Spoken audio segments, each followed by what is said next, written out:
Hi friends, Telugu grammar వాక్యములు important topic. వాక్యములు ఇంట్లో ఉండి కూడా 1 మార్క్ అడిగే ఛాన్స్ ఉంటుంది. ప్రీవియస్ బిట్స్ కూడా ఉన్నాయి. వాక్యము అంటే అక్షరముల సముదాయము, పదముల సముదాయమే వాక్యము.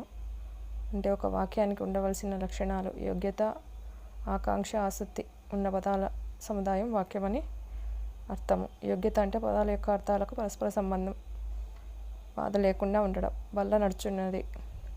అంటే 2 వాక్యాలకు మధ్య సంబంధం ఉండదు. ఆకాంక్ష, ఒక పదం ఉన్నప్పుడు దానికి సంబంధించిన ఇతర పదాల అర్థాలు తెలుసుకోవాలనే కోరిక ఉండటమే ఆకాంక్ష. ఆసక్తి అంటే పదాల చేరిక. కర్త అంటే క్రియకు ఆశ్రయమే ఉండేది కర్త. కర్మ అనగా క్రియాఫలమునకు ఆశ్రయమైన వాడిని కర్మ అందురు. రాముడు రావణ్ణి చంపెను అంటే ఏంది? ఒకదానికొకటి సంబంధం కలిగి ఉన్నాయి కాబట్టి క్రియాఫలమునకు ఆశ్రయమైన దాన్ని కర్మ అందురు.